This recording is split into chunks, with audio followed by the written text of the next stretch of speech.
talk about some of these crypto projects, some of my favorites, and what's going on with them. Let's start with Cardano. Now, Charles even said something I was not even aware of. Exciting to see things move so quickly in the Cardano ecosystem. Side chains are coming. IOHK just released the framework so that other dApp makers could develop and become a side chain, okay?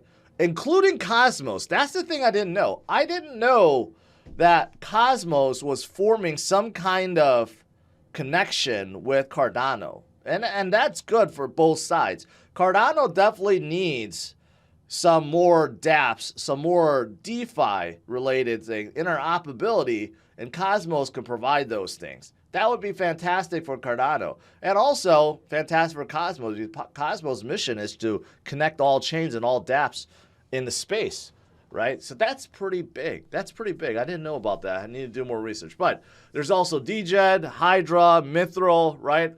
They're all developments mainly around governance and scaling and growing their DeFi.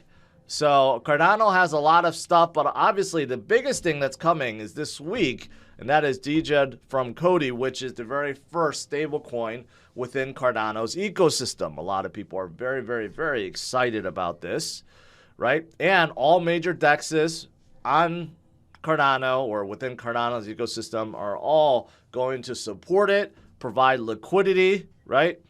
So this could be huge for Cardano in terms of boosting and growing their DeFi ecosystem. So that is coming this week, right? And also they have a new light wallet that's out from IOHK called Lace.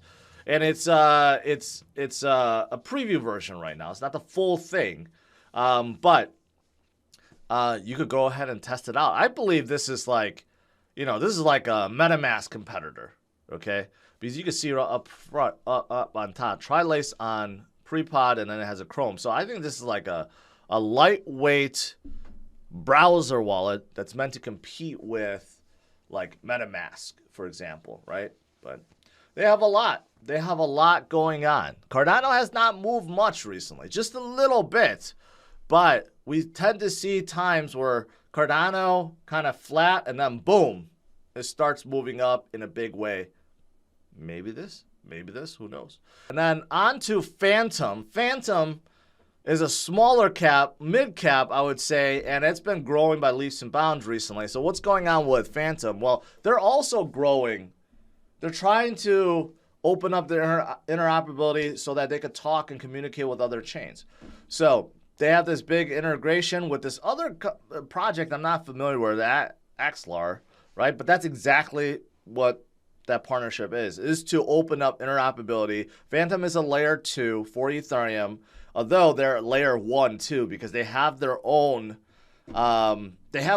chain. So they're kind of both L1, L2, and you could have, it's EVM compatible, but you have tokens. You could have ERC20 tokens and also Fantom native tokens, right? So they're like L1, L2, but they're trying to grow out to, to open up communications with other chains, right?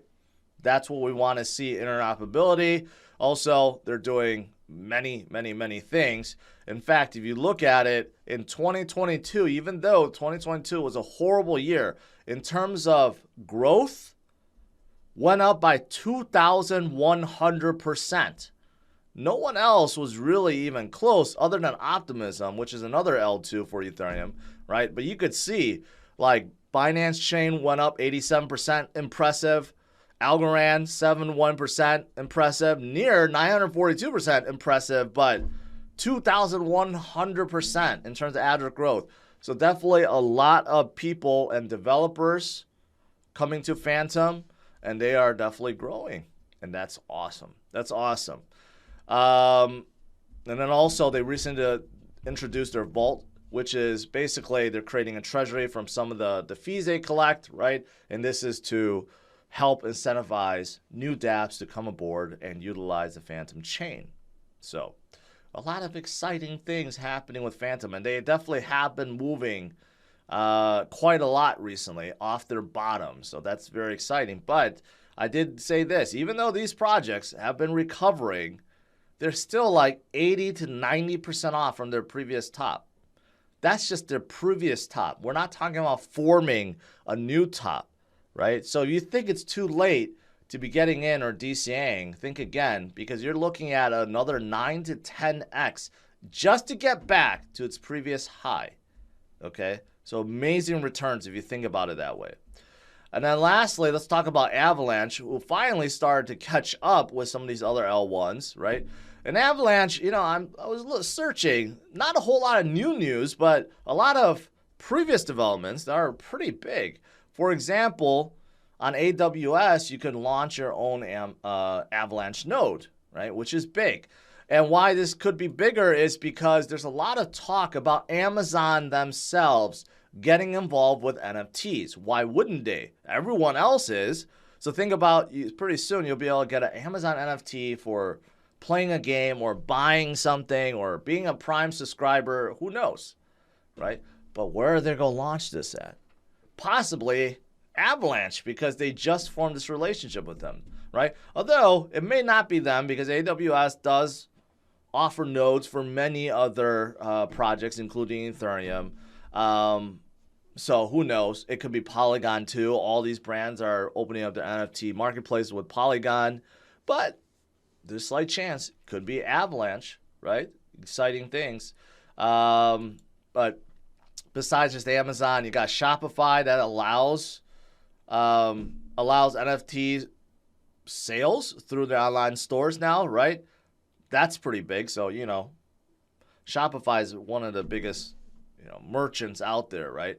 Or merchant marketplaces out there. So who knows? Maybe Amazon follows suit. And then you also have a huge funding from Avalanche themselves, $290 million to grow their subnets, their DeFi, gaming NFTs, right? That is still ongoing, and they're still forming bridges. The last one they formed was bridging Bitcoin to Avalanche, and you usually don't hear about that. Most bridges are to other L1s, L2s. Very little of them are actually bridging to Bitcoin, and Avalanche just did that. That's awesome too. So Avalanche has a lot of things going on as well. And again, just like the other projects, still way off from their previous high, which is a good thing. That means we still have time to accumulate DCA and HODL just to get back to its previous high and then wait as we make new highs, right?